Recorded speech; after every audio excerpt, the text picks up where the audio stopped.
ጤና ይስጥልኝ አድማጭ ተመልካቾቼ፣ ይህ የግብርና ቢዝነስ ቲዩብ ነው። አዘጋጅና አቅራቢ ካሳሁን መሸሻ ነኝ። እንግዲህ ቀደም ካለው ቪዲዮዎች ብዙ ነገር እንደምትማሩበት ተስፋ አደርጋለሁ። ያው ቆየት ወጣ ገባ እያልኩ ነው እየሰራ ያለሁት። ምናልባትም ምቾት ሳገኝ የከቨር እያደረኩ ስለሆነ ነው። ይህን ደጋግሜ ያው እንግዲህ ይቅርታ ጠይቃለሁ። ወደ ሙሉ የጊዜ እስከምመጣ ድረስ ለማለት ነው። እሺ እንግዲህ በዛሬ ዝግጅቴ ይዤ የቀረብኩት ምንድነው በአብዛኛው ከሚደወሉልኝ ስልኮችና በአብዛኛው ከሚደርሱ መልእክቶች እንደተረዳሁት ብዙ ጊዜ ንቦች እንደሚሄዱ ለቀው እንደሚሄዱ እና ወይም አብስኮንዲንግ እንደምንለው አይነት ነገር ይቀርባል ጥያቄ እና ለምንድን ነው ንቦች የሚሄዱብን? ሁለተኛ በጋ ላይ ይሄዱብናል፣ ማር እንደቆረጥን ይሄዱብናል፣ እንዳዛወርን ይሄዱብናል የሚል ነገር በተደጋጋሚ ቀርቦልኛል እና ስለዚህ በዛ መልኩ ምናልባት እያንዳንዱን ጠቅለል አድርጌ ነው ለማየት መሞክረው እንጂ እያንዳንዱ ራሱን የቻለ የተለያየ እንትን ሊኖረው ይችላል እና ያንን ከግምት ባስገባ መልኩ ጠቅለል አድርጌ ለማስገንዘብ እሞክራለሁ። በዛሬው እንግዲህ ከማቀርባቸው አንዱና ዋነኛው ጠቅለል ያሉ ንቦችን በተመለከቱ የንቦች ፍልሰት ወይንም አብስኮንዲንግ ብለን የምንጠራው መሰደድ ማለት ነው ከምን ሁኔታ ነው ብለን ካየን ምንድን ነው እንግዲህ ወደ 8 የሚሆኑ ዋና ዋና ነጥቦች አሉ። በዛ ላይ ማብራሪያ ለመስጠት እሞክራለሁ። እንግዲህ ንቦች ለምን ይሄዳሉ ወይንም ለምን ይሰደዳሉ የሚለውን ማየት ተገቢ ይሆናል ማለት ነው። እንግዲህ እንዳጠቃላይ ስናይ ንቦች የሚሄዱት አንደኛው የመጀመሪያው ነጥብ በማዛወር ጊዜ በሚሰራ ስህተት ነው። ሁለተኛው የቀፎና የንቡ ብዛት ሳይጣጣሙ ሲቀር ነው።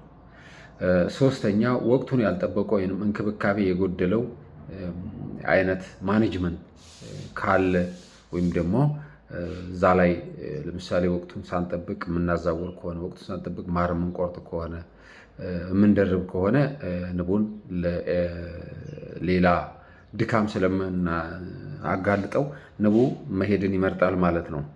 ሌላው በቆረጣ ጊዜ ንቡን ለጉዳት ስናጋልጠው ነው። በቆረጣ ጊዜ ንቡን ያላገናዘበ ይሄ ዲስትራክቲቭ ታይፕ አይነት ነገር አፍርሶ በቃ ንቡን ማሩን ብቻ መፈለግ አይነት ነገር ሲኖር ንቡ ይሄዳል ማለት ነው። ሌላው የሚሄደው በነገራችን ላይ ሪጀነሬት ማድረግ ሳይችል ሲቀር ነው። በቀላሉ አይሄድም፣ ግን ሪጀነሬት ማድረግ ካልቻለ በጣም ብዙ ንቦች ከገደልንበት በዛ ምክንያት ሊሄድ ይችላል። ሌላው በቂ እንክብካቤ ያለማድረግ፣ ለምሳሌ ምግብ ያለማቅረብ፣ እጥረት ባለበት ውሃ ያለማቅረብ፣ ጋጣ በአብዛኛው የጋጣ ምናልባት ጋጣ ብቻም ባይሆን ለቀፎቹ ጥላ። አሁን ብዙ ጊዜ ጋጣ አንዳንድ አካባቢ ላይ ሊመረጣል፣ አንዳንድ አካባቢ ላይ ደግሞ ላይመረጥ ይችላል። ምክንያቱም በግልም ማስቀመጥ የዘመናዊ ቀፎ ከሆነ በእያንዳንዱ እግር እየሰራ ስካተርድ በሆነ አኳኋን ልናስቀምጠው እንችላለን። ስለዚህ እዛ ላይ እንደ ጋጣ ላንል እንችላለን። እሱን ያ ሁለት አይነት አሰራር ስላለው ማለት ነው። ስለዚህ ዋናው ነገር ግን አካባቢውን ንጽህና መጠበቅ ከጠላት መጠበቅ ነው። ንጽህናውን እስካልጠበቅ ነው ድረስ ለተለያዩ ነገሮች የተጎዳ ስለሚሆን ንቡ ለመልቀቅ ይገደዳል። ምክንያቱም ቀን በቀን የተለያየ ኪሳራ ስለሚደርስበት ማለት ነው። ሌላው በስድስተኛ ደረጃ የምናየው የቀፎና የጋጣ አቀማመጥ ችግር። ለምሳሌ የቀፎ ወይም ቀፎ አቀማመጥ ለምሳሌ በጣም ከፍተኛ ወደሆነ ንፋስ ወዳለበት አካባቢ ከሆነ ንቡ ሁል ጊዜ ቅዝቃዜ ነው የሚመገበው። ምግብ የሚያውለው ለቅዝቃዜ መከላከያ ነው። ስለዚህ ምርት መስጠት አይችልም። ያ ንብ ቢሰጥም በጣም ኢመንት የሆነ ምርት ነው። ስለዚህ የቀፎ አቀማመጥ በራሱ እንደኛ ሀገር የሚመከረው ወይም እንዳጠቃላይ በሳይንስ ሳውዝ ኢስት ቢሆን ጥሩ ነው። ይሄ ማለት አንደኛ ሁል ጊዜ ለንፋስ የማይጋለጥ ከሆነ እንደየቦታችን ነው። ይሄ ግን ማለት ይሄ ስለሆነ ለዛ እድሉ የሌለን የግድ ሳውዝ ኢስት ነው የሚለው መምረጥ የለብንም፣ ወይ ኢስት ነው የሚለው መምረጥ የለብንም። ወደ ዌስትም ሊሆን ይችላል እንደየሁኔታው። ያ ግን የሚያስገድደን ንፋስ ከሌለ ብለን ታሳቢ ስናደርግ ነው። እዚህ አይዲያል ይሄ ነው። ስለዚህ ጋጣ ወይንም የንብ ሳይት ስንመርጥ የምንመርጣቸው ሳይቶች ምን አይነት ሳይቶች ናቸው? እዛ ላይ ጋጣው ምን አይነት ጋጣ ነው? ወደ ላይ ሰቀል ያለ ነው ወይስ ደግሞ ወደ ታች ዝቅ ያለ ነው? እንደየ አካባቢው እንደየ አልቲቲዩዱ እና አግሪኮሎጂው ስለሚለያይ እሱም አንድ ራሱን የቻለ ተጽዕኖ አለው ወይም የጎላ ተጽዕኖ አለው ማለት ነው። ሌላው በተባይና የንብ ጠላቶች ተደጋጋሚ ጥቃት ሲደርስበት ለምሳሌ እንደ ጉንዳን፣ ሸረሪት፣ እንሽላሊት፣ እንቁራሪት ሌሎችም ብዙ አሉ። የእሳት ራት እንደውም ከሁሉ የበለጠው የእሳት ራት ይሄ ዋክስሞዝ የሚለውን ዲቨሎፕ የምታደርገው እሷ ነች እና ቀጣይ ምናልባት ስለዚህ ስለ ንብ ጠላቶች እመጣበታለሁ በሌላ ቪዲዮ።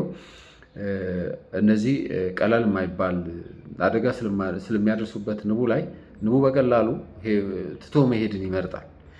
ሌላው የኬሚካል ተጽዕኖ ኬሚካል እዛው ጋር አብሮ ተያያዥነት ያለው ኬሚካል ሁሌ በኬሚካል የሚሰቃይና ለሞት የሚዳረግ ከሆነ ወይም ስራው አፌክት የሚደረግበት ከሆነ ንቡ መልቀቅንና ወደ ሌላ አካባቢ ሴፍ ወደሆነ ቦታ መሄድን ይመርጣል ማለት ነው።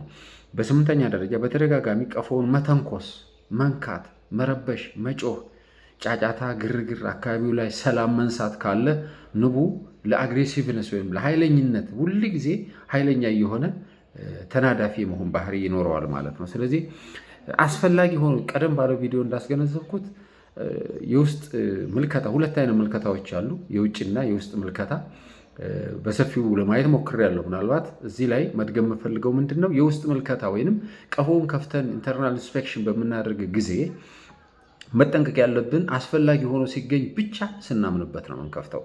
አለበለዚያ ግን አንከፍተውም።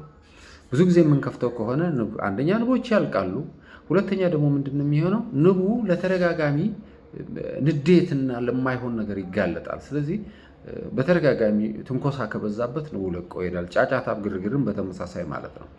እንግዲህ ወደ መጀመሪያው ስመጣ በማዛወር ጊዜ በሚሰሩ ስህተቶች፣ ጉድለቶች ንቦች ሊሞቱ ይችላሉ እና ወይም ደግሞ ሊሰደዱ ለቀው ሊሄዱ ይችላሉ።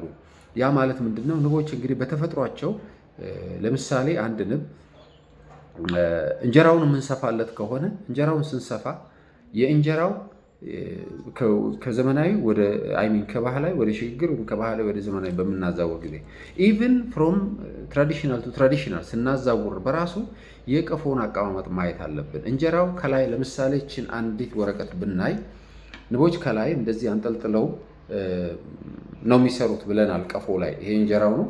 ከቀፎ የቆረጥነውን ይሄን የቆረጥነውን እንጀራ በተመሳሳይ ሁኔታ ነው የምንሰፋው። ይሄን አመተን ፍሬም ላይ እንደዚህ ነው የምንሰፋው ማለት ነው።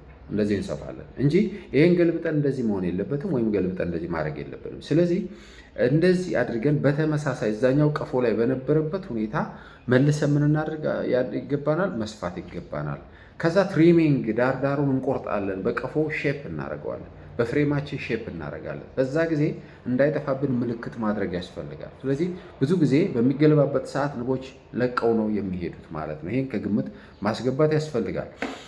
ከዛ ውጭ ምንድን ነው አብዛኛውን ጊዜ እንደ ኢትዮጵያ ስንወስድ ውስን የሆነ አልባሳት ነው የምንጠቀመው። አብዛኛው አካባቢ ላይ ባዶ ነው የሚሰራው። ስለዚህ ንቦች ባዶ በምንሰራበት ሰዓት ለነደፋ እንጋለጣለን። በምንነደፍ ሰዓት ያው አካላችን ያመናል። ብዙ ያው ችግር ሊያደርሱብን ይችላሉ። በዛ ጊዜ የምንሰራውን ስራ ቶሎ አጣድፈን መስራታችንን እንጂ ከንዴት ከብስጭት የተነሳ ንቦችን እንጨርሳቸዋለን። ከእጃችን ላይ እንጨት ላይ እንጠርጋለን፣ በእግራችን ረግጣቸዋለን፣ ሰውነታችን ላይ እንደዚህ እንድጣቸዋለን፣ እንገላቸዋለን። ብዙ ንቦች ያልቃሉ። ብዙ ንቦች ሞቱ ማለት ኢን ሴንስ ምን ለማለት ነው? የነሱ መርዝ ብለን የምንወስደው ኬሚካል በሰውነታቸው ውስጥ ያለው እኛ ላይ በሚያርፍ ሰዓት የንቦች አግሬሲቭነስ በጣም ይጨምራል፣ እልሃቸው ይመጣል። በነደፋ ሰዓት ብዙ ነደፋ አለ ማለት ንቦች ለተጨማሪ ነደፋ ራሳቸውን ያዘጋጃሉ። በደመ ነፍስ ጠላት መጥቷል፣ ጥቃት ላይ ናቸው። ስለዚህ ራሳቸውን የመከላከል ስራ ይሰራሉ። በዛ ሰዓት ብዙ ንብ ነው የሚያልቀው። እኛ ነድፎ የሚያልቀው የምንረግጠዋለ፣ በሰዓት የምንጨርሰዋለ። በዛ ምክንያት ንብ ተመልሶ ይሄዳል። ሌላው ስህተት በምናዛውር ሰዓት በቂ የሆነ እንጀራ መጋገር መቻል አለብን። በቂ የሆነ እንጀራ ጋግረን ማዘጋጀት አለብን። ሁለተኛ የሚሰፉ ሰሞችን በቀደም ተናግሬያለሁ። ቀደም ባሉ ቪዲዮዎች ላይ ከ3 እስከ 4 የሆነ ለጋ የሆነ እጭ ያለበት እንጀራ ይሰፋለታል። ንቡ በዛ ሰዓት አይሄድም፣ በትክክለኛው ከተሰራ ማለት ነው። ሌላው በምናዛውር ጊዜ ምናልባት ስናዛውር ቀፎውን ከምናዛውረው ወደዚህኛው በምናራግፈው ሰዓት የባህላዊ ቀፎውን ሸራ ላይ እንደዚህ ስንመታው ምርጊት ካለው አብሮ ይወድቃል። አብሮ ስለሚወድቅ ምን ያደርጋቸዋል? ንቦችን ይጨፈልቃል። ስለዚህ በጣም ብዙ ንብ ያልቃል ማለት ነው። ተያያዥነት አለ። የሁለተኛው የቀፎና የንቡ ብዛት ሳይጣጣም ሲቀር በጣም ሰፊ ቀፎ ውስጥ ትንሽዬ ንብ ካስቀመጥን ነው፣ በትንሽ የሆነ ቁጥር ያለው ንብ ካስቀመጥን ያ ምንም ጥርጥር የለም ያ ንብ ይሄዳል ያለ ምንም ጥርጥር።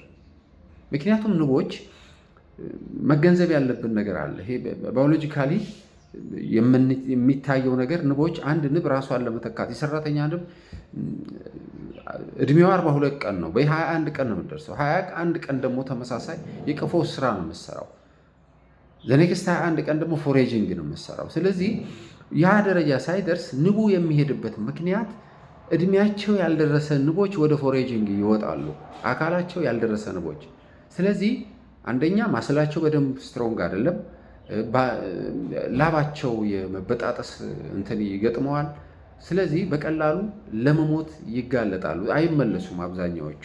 ስለዚህ ንብ ቶሎ ቶሎ ተተካ ማለት ምናልባት ትንሽ ያንቀፎ ለመሙላት ይሰራል። ነገር ግን የሚሰራው ንብ በተመሳሳይ ሁኔታ ማቹር ስቴጅ ላይ ሳይደርስ ወደ ቀሰማ ይወጣል። ያንቀፎ ለመሙላት ቀፎውን መሙላት ትርጉሙ ምንድን ነው ብለን ከወሰድን ቀፎ የመሙላት ትርጉም አንደኛውና ዋነኛው ምንድን ነው? ራሳቸውንና እጩን ከብርድ ለመከላከል ያገለግላቸዋል። ሁሉንም ኤሪያ ንቦች ከበር ማድረግ አይችሉም፣ ቀፎ ትልቅ ከሆነ ንቦቹ ትንሽ ከሆኑ። ስለዚህ እጫቸው ለምን ይጋለጥባቸዋል ማለት ነው? ለቅዝቃዜ ስለሚጋለጥ ቶሎ ቶሎ አያድግም። ዘርፎር እነሱ የሚመርጡት ምንድን ነው? ለቆ መሄድንና ጠበብ ያለ ቀፎ ይፈልጋሉ። ለዚህም ነው ማደኛ ቀፏችን ጠበብ ያለች መሆን አለበት ብዬ ስትሪክትሊ ካሁን ቀደም ስናገር የነበረው ማለት ነው። ስለዚህ ሁልጊዜም የንቡ ብዛትና የቀፎ መጠን ማመጣጠን ያስፈልጋል። ያ ካልሆነ ግን ማኔጅመንታል ሜዠርስ አሉ ቀጣይ ላይ የምንሰራቸው። ትንሽ ቀፎ ከሆነ ብዙ ቀፎ ከሆነ ሰፊ ቀፎ ከሆነ ንብ አምተን ልናደባልቅበት እንችላለን። ሌላ ንብ ላይ ወይ እሱን ልንቀይጠው እንችላለን፣ ወይ ሌላ አምተን የማደባለቅ ስራ እንሰራለን። በዛ ሰዓት ንቡ ሊቀጥልልን ይችላል፣ ቀፎውን ይሞላዋል። አለበለዛ ንቡ የመሄድ እድሉ ሰፊ ነው ማለት ነው። ሌላው ወቅቱን ያልጠበቀ ስራ፣ አሁን በማዛወር ሰዓት ለምሳሌ በዝናብ ሰዓት ማዛወር፣ በጣም ቅዝቃዜ ባለበት ሰዓት ማዛወር፣ ሁኔታዎች በማይመቹ ሰዓት ንቡ ተመልሶ ምክንያቱም አንድ ንብ እንደ ራሳችን ብናስብ ለምሳሌ አንድ ሰው በክረምት ቤቱ ቢፈርስበት ወይም እልም ያለ በጋ ቤቱ ቢፈርስበት አንደኛ በክረምት ከሆነ ለዝናብ ይጋለጣል፣ በጋ ከሆነ ደግሞ ለኤክስትሪም ዌዘር ይጋለጣል፣ ለሆት ዌዘር ይጋለጣል። ስለዚህ ምን ማድረግ አለበት ማለት ነው? የሰው ልጅ ወቅቱንና ጊዜውን ጠብቆ እንደሚሰራ ሁሉ ንቦችንም እንደዛ ማድረግ ያስፈልጋል። ተገቢውን እንክብካቤና ኃላፊነት የጎደለውን አሰራር መቀነስ መቻል አለብን ማለት ነው። ኤኒታይም ስለፈለግን ብቻ ማዛወር አንችልም። አንደኛ ሲዝናል ሊሚቴሽን አለው። ሁለተኛ ማኔጅመንታል መሰራት አለበት። ኤኒታይም ማዛወር የምንችልበት በበጋ ላይ እንችላለን። ክረምት ግን ሴፍ በሆነ ቦታ ካልሆነና በምግብ ሰፖርት ካላደረግ ነው ማለት ነው። ፎርዛት ማተር የእኛ ክረምት የሚባል አይደለም ከአውሮፓውያን አንጻር ስናየው። ነገር ግን ያም ሆኖ ማኔጅ ማድረግ ያስፈልገናል ማለት ነው። ንቡ በዛ ሰዓት ሄዶ አበባ ስለማያገኝ በአብዛኛው የሚመርጠው ምኑን ነው ማለት ነው? ወይ ሻይ ቤት መሄድ፣ ወፍጮ ቤት መሄድ ነው። ስለዚህ ኤክስትራ ሳፕሊመንተሪ ፊዲንግ ያስፈልጋል። እዛ ላይም አንድ ፕሮግራም ኦልሬዲ ተዘጋጅቶ ያለቃለ፣ እሱን ለመልቀቅ እሞክራለሁ። ስለዚህ እንክብካቤ ያስፈልገዋል። ካዛወርን በበጋ አዛወር ነው ማለት አበባ የለም ማለት መመገብ አለብን ማለት ነው። ወይም በክረምት አዛወር ነው ማለት ዛት ማች ሪኮመንድድ አይደለም። ግን የግድ ማዛወር ካለብን አስፈላጊው ማኔጅመንት እውቅናው ኖሮን አውቀን ማዘጋጀት ያስፈልጋል። ሌላው በቆረጣ ጊዜ ንቡን ለጉዳት እናጋልጣለን። ብዙ ጊዜ ስንቆርጥ እኛ የምናየው ማሩን ነው የሚጠፋውን። ያንን ማሩን የሚያዘጋጀውን ንብ ኮንሲደር አናደርግም። በጣም ብዙ ጊዜ ኃላፊነት የጎደለው ስራ ነው የምንሰራው። ንብ ሀብት ነው። ንብ ገንዘብ ነው። ዛሬ ላይ ንብ በ2000 በ3000 የምንገምተው አይደለም። በ7 በ8 በ10 ሺህ ደርሷል። ስለዚህ ብዙ ጊዜ በተለይ ከትግራይ አካባቢ የሚነግሩኝ ወንድሞቼ እንዲሁም በሌላ በምስራቅ አካባቢ የሚደውሉልኝ ብዙ ሰዎች እንደሚነግሩኝ ከሆነ ንብ እጅግ በጣም እየተወደደ የመጣበት እንትን አንደኛው አሁን ከግሎባል ጋር የተያያዙ ነገሮች አሉት። ሁለተኛ ደግሞ ከሚስ ማኔጅመንት የተያያዘ አለው። ሶስተኛ ደግሞ ይሄ የአግሮኖሚክ ፕራክቲሳችን በራሱ ተባይ ስንረጭ፣ ኬሚካል ስንጠቀም፣ ስናስቀምጥ ምንም ኃላፊነት የጎደለው ነገር ነው አብዛኛው ቦታ ላይ። ስለዚህ ያ ደግሞ ንቦችን ከቀን ቀን እያጠፋቸው እየመጣ በቁጥርም ደረጃ እያመናመናቸው ነው ጥናቶች የሚያመላክቱት። ቀላል የሚባል ተጽዕኖ አይደለም። ስለዚህ በተለይ በቆረጣ ሰዓት አብዛኛው የኢትዮጵያ ክፍል በባዶ እጁ ቤር ሃንድ ምንም ሳይኖረው ያለ ጓንት ያለምንም መሸፈኛ ቬል ሳይኖረው ይቆርጣል። በዛ ሰዓት ቢያንስ በጣም ብዙ ንብ ይነድፈዋል። አካባቢው ላይ ይበተናል። አንድ ንብ በነደፈች በ24 ሰዓት ትሞታለች የሚል ጥናቶች ያመላክታሉ። ሎጂካሊ ትክክል ነው። ምክንያቱም ኢንተርናሊ ያለው አካሏ የተያዘ ስለሆነ አብሮ ተጎልጉሎ ይወጣል ከኛ ጋር። ስለዚህ በቀላሉ አንጀቷ ሁለመና ሆድቃዋ ስለሚወጣ ትሞታለች። ስለዚህ ያን መቀነስ መቻል አለብን። ንብ አለመፍራት አይደለም፣ ንብን ማክበር ነው። ንቡን ሀብትም ነው። ስለዚህ አንድ ላም ብትኖረን ለምሳሌ እንድትሞት እያደረግናት አናልብም፣ ወይም ደግሞ እየቆራረጥናት እየደበደብናት ማለብ አንችልም፣ ስጋዋን እስካልፈለግነው ድረስ ማለት ነው። ምናልባት ለዛ ካልፈለግን፣ ከዛ ውጭ ልክ ንቦች እየነደፉ መቁረጥ ማለት አንድ ላም ወይ በቢላ ወይ በሆነ ነገር እየቆራረጥን ማለብ ማለት ነው። እንደዛ ማሰብ ነው። አሁን ልዩነቱ የንብና የላም ዋጋ ላይ ነው። በሬም በተመሳሳይ። ስለዚህ ጥንቃቄ ያስፈልገናል እና ለብሰን ነው የሚመከረው። ልብስ በምንም ይሁን በምን ከአካባቢ ማቴሪያልም ቢሆን አዘጋጅተን መልበስ። ያለ አልባሳት ንብ አካባቢ ላይ መሄድ ጉዳቱ የከፋ ነው። ለእኛ ብቻ አይደለም፣ ጦሱ ለሌላም ይበረታል ማለት ነው። ይሄ ነው። ሌላው 5ኛ ደረጃ በቂ እንክብካቤ ያለማድረግ አለ። ቀድመም ለማብራራት ሞክሬያለሁ። ለምሳሌ በአብዛኛው ንጽህናውን መጠበቅ ላይ አሁን ምግብ ላይ አብዛኛው ሰው ምግብ እንዴት እናዘጋጅ የንብ መኖ የሚል ይጠይቀኛል። ንብን በምንመግብ ሰዓት ምንድን ነው አካባቢ ላይ ያለው ኢንስፔክት ማድረግ አለብን። አለበለዛ ግን ዝም ብለን በቃ መመገብ አለበት። ኮስት ቤኔፊት አናሊሲሱ ማሰራት አለበት እንጂ ለ30 ወይም ለ40 ወይም ለ50 ቀፎ ንብ መግባለሁ ማለት ኢኮኖሚካሊ ወይስ በጣም ዲስትራክሽን ነው፣ ኪሳራ ነው። ያ ማለት ምን ማለት ነው? ለምሳሌ 1 ኪሎ ግራም ማር በቀን ቢበሉ ስኳር በጥብጠን ብንሰጥ በቀን ቢበሉ 1 ወር መመገብ አንችልም አሁን ባለው የስኳር ዋጋ። ስለዚህ እንደዛ አይደለም መሆን ያለበት። ንቡ ምን ያስፈልገዋል? እውነትስ ምግብ ያስፈልገዋል ወይ? ምክንያቱም ኢትዮጵያ ዳይቨርሲፋይድ የሆነ አግሮኢኮሎጂ ያላት ሀገር ነች፣ ከሌላው ሁሉ ትለያለች። ስለዚህ የክረምት ጸደይ፣ የበጋ ወይም ደግሞ በጋ ላይ የሚመጣ የበልግ ዝናብ አለ። እነዚህን ሁሉ ኮንሲደር ያደረገ ነው። ስናይ ደግሞ ንቡ ምን አለው? ቀፎውን ኢንስፔክት ኤክስተርናሊ ከውጭ ኢንስፔክት ከጀርባው ዞረን ማድረግ አለብን።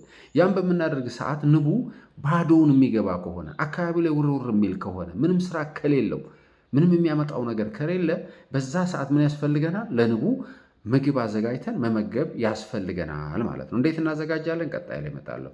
የጋጣውን ንጽህና መጠበቅ፣ ውሃ ማቅረብ። ውሃ ኮመን ነው።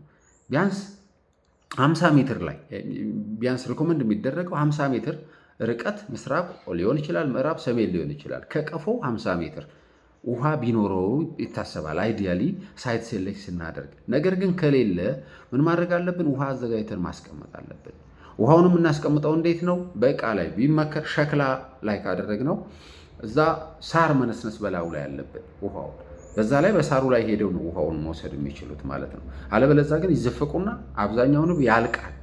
ያ መሆን የለበትም። ከዚህ ማውጣት መቻል አለብን። አብዛኛው ቦታ ላይ የውሃ ችግር አለ። እንግዲህ አብዛኛው ማርም ካየ ነው አብዛኛው ፐርሰንቱ ውሃ። ስለዚህ ያንን ውሃው ስናይ ለራሳቸውም ይጠቀማሉ፣ ለቀፎ ያጸዱበታል። ብዙ ነገር ስላለ ውሃ ያስፈልጋል። ሌላው የቀፎንና የጋጣ አቀማመጥ ችግሮች ናቸው። የቀፎ አቀማመጥ ቅድም እንዳልኩት ለንፋስ የተጋለጠ ከሆነ ከፍተኛ ንፋስ በዛ የሚገባ ቅዝቃዜ የሚገባ ከሆነ ማየት አለብን። ሁለተኛ ደግሞ ምንድነው? የጋጣው አቀማመጥ ለንፋስ የተጋለጠ በጣም የተሰቀለ በጣም ያጠረ ከሆነም ችግር አለው ጋጣው። ስለዚህ ደጋ ላይ አጠር ያለ ነው የሚፈልገው፣ ምክንያቱም ለንፋስ ይጋለጣል። ደጋ ላይ ከፍተኛ የሆነ ንፋስ አለ። ደጋና ወይና ደጋ አካባቢ ላይ መለስተኛ በቁመት ደረጃ እጅግ በጣም ያልተሰቀለ መሆን አለበት። ቆላ ላይ ደግሞ ሰቀል ማለት አለበት። ቆላ ሙቀት አለ፣ ደጋ ላይ ደግሞ ቅዝቃዜ አለ። ኢቭን ዘ ሴም ኢዝ ትሩ ሃይቭ ስታንዱም የቀፎ እንትኑ መቀመጫውን በዛው ልክ መሆን አለበት። ሃይቭ ስታንድ የምንለው እሱን ነው፣ የቀፎ መቀመጫ። እሱም ቢሆን ቀደም ባለው ቪዲዮ መለስ ብላችሁ ማየት ትችላላችሁ። እዛ ላይ ምን ያስፈልገዋል፣ እንዴት ይሆናል የሚለውንም ስላስቀመጥኩኝ ማለት ነው። እና እነዚህን ማስቀመጥ ያስፈልጋል፣ ማስተካከል ያስፈልጋል። የቦታ መረጣችንን ማስተካከል ያስፈልጋል። የቦታ መረጣ እና አብዛኛው የሚያዙት ከቦታ መረጣ ጋር ስለሆነ ለተባይም የሚጋለጠው ለብዙ ነገር የሚጋለጠው አማራጭ ስናጣ ግን አሁን ቦታ መረጣ ጫካ ያለበት ነው አይዲያል የሚመረጠው። ከተማ ላይ ግን እየረባ ነው፣ መንደር ላይ እየረባ ነው። ይሄንን ስናረባ ግን ጥንቃቄ በጎደለው መሆን የለበትም። ጥንቃቄ ባለው አብዛኛው ንብ ምንድን ነው ማድረግ የሚለው እዛ አካባቢ ላይ ንቡ አበባ እንዲተከልለት ማድረግ።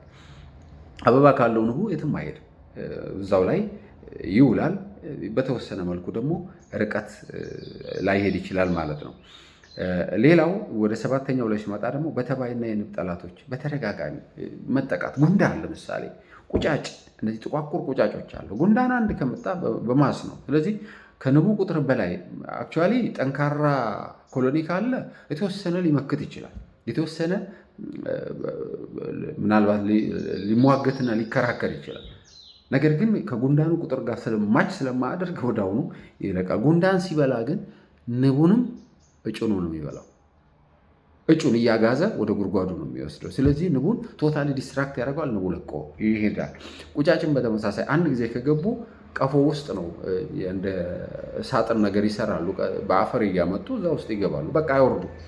ስለዚህ ንቡ ነክሶ ከዛ ማውጣት አይችልም። ስለዚህ በአይን እየገቡ ማሩንም ያጠፉበታል። ሁለተኛ እጩንም ይገሉበታል። እየቆነጠጡ ይመጡታል ከላዩ ላይ። ስለዚህ በቀላሉ የመሞት እና እንትን ነገር ያጋልጠዋል። ከዛ ውጪ ምናልባት በአብዛኛው አሁን እንደ ሸረሪት ቀላል አይደለም። የሸረሪት የወፍ ተጽዕኖ ሸረሪት ቀን በቀን በድሯ ነው። አንድ ሸረሪት አይደለም እዛ አካባቢ ማጽዳት አለብን። በየቀጠሉ ላይ ያለው አካባቢው ላይ ያለው ሸረሪት በተወሰነ መልኩ በቀፎ ዙሪያ ላይ ማጽዳት ያስፈልጋል። እንሽላሊት አለ ወደ መሬት ሃይቭ ስታንድ ወደ መሬት አጠር ያለ ከሆነ ደግሞ እስስት አለ። እንቁራሪቶች አሉ። ማታ ነው የሚወጡት እንቁራሪቶች። ስለዚህ እነዛ ሁሉ የማሰቃየትና ንቡን ቁጥሩን የመቀነስ የማሽቆልቆል አደጋ የማድረስ ስለሚያደርጉ ንቡ በቀላሉ ወዴት ይሄዳል? ለቆ መሄድን እና የተረጋጋ አካባቢ ሴፍ የሆነ ቦታ መኖር ይፈልጋል ማለት ነው። ከዛ ውጭ በተደጋጋሚ ቀፎውን መተንኮስ፣ መክፈት፣ ማበሳጨት እነዚህ አይነት ነገሮች ማድረግ የለብንም። ሁሌም የምንነድፍ ከሆነ ያ ንብ ሲነድፈው ሄዶ የተነደፈችው ቀፎ ከገባች ተመልሶ ይወጣል ንቡ አብዛኛው። ስለዚህ ሁል ጊዜ ወደ ጸብ ነው ራሱን የሚያዘጋጀው እንጂ ሰርቼ እለወጣለሁ ምርት እሰጣለሁ የሚለውን ነገር ንቡ ብዙም ኮንሲደር ላያደርግልን ይችላል። ሁል ጊዜ ጥላት መጣብኝ ብሎ ነው የሚጠብቀው። ንብ ዝም ብሎ አይደለም፣ ሁሉ ነገር አሬንጅድ የሆነ እነዚህ ጋርድ ቢስ አሉ በር ላይ የሚጠብቁ እኛን ያውናል። 20 ሜትር ድረስ ግራና ቀኝ በ45 ዲግሪ በቀፎ በመውጫው ላይ ያያሉ። ስለዚህ ማየት ካለብን ራሱ ከጀርባ ሆነ ነው ንቦችን ቁልቁል እንደዚህ ማየት ያለብን እንጂ በጎን ሄደን ወይም ደግሞ ስናቋርጥም በቅርብ ርቀት ላይ ንቡ ቀስ እያለ መሄድ የለብን። በጣም ፈጥነን ማቋረጥ አለብን። ሰዓት መምረጥ መቻል አለብን።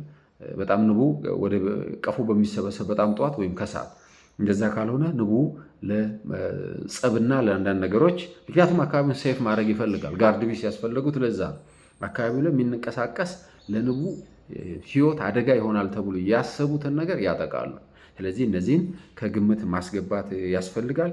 ከዛ ውጭ ከቀፎ እንጨቶች አሰራር ጋር በተያያዘ በተወሰነ መልኩ ቀፎ እንጨት ባለመምረጥ በጣም ጠንካራ የሆኑ እንደነ ወይራ ይሄ እነዚህ ዳሞቴ ወይራ የሚባሉ አሉ። ጠንካራ እንጨቶች ንቦቹ ፍቀው ሊያስተካክሏቸው የማይችሏቸው ጠንካራ እንጨቶች ወይም ደግሞ ንቦቹ ላይ በክረምትና በበጋ ልዩነት ያላቸው ለምሳሌ በጣም ቀይ ጠንካራ ዋንዛ ካለ እነሱ ዋንዛ ሁለት አይነት ነው። ለጋ ዋንዛ፣ በጣም ያልበሰለው ዋንዛ። በጣም የበሰለው ዋንዛ እንደ ወይራ ብረት ነው። ስለዚህ ቅዝቃዜውም በዛው ልክ ነው። ስለዚህ ደጋ ላይ እንደውም የሻጋታ አይነት ነገር ይታይበታል እንጀራው ላይ። ይታያል፣ ቀፎ ላይም ይታያል። ስለዚህ ንቡ ለቆ የመሄድ ባህሪ ይኖረዋል እና እነዚህን ከግምት ያስገባ ስራ እንስራ። ደጋግመን ንቦችን አንነካካ።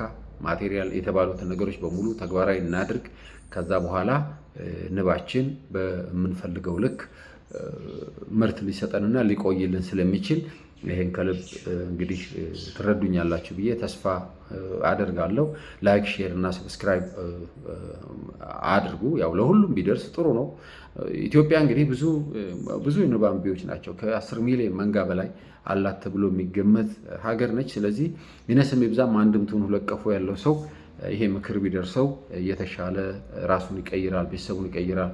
ወይ ራስ የስራ እድል በጣም በአሁኑ ሰዓት ላይ ስራ በራስ መፍጠር ይቻላል። በተለይ ገጠርማ ክፍል ያላችሁ ወጣቶች ማንኛውም ሰው ገቢ ማሳደጊያ ነው። 1 ኪሎ ግራም ማር ከ1000 ብር በላይ ነው። ይሄ ሌሊትም ሆነ ቀን የሚያስተኛ አይደለም፣ ቦታና አጋጣሚ እድሉ ላላችሁ በሙሉ። ስለዚህ ይህን ከግምት ለማስገባት ሜሴጁ ለሁሉም ይደርስ ዘንድ ላይክ፣ ሼር፣ ሰብስክራይብ አድርጉ። ሼር አድርጉ። በተለይ ሁሉም ሰው እንዲያየው ብታደርጉት የተሻለ ነው። ኮመንት ጻፉልኝ። በኮመንታችሁ መሰረት ጠቅለል አድርጌ በአንድ ቪዲዮ ምላሽ እሰጣለሁ። ያስቸገራችሁ ችግር ካለ ደግሞ በስልክ ደውሉልኝ። 0986 53 45 93 ስልኬ ነው።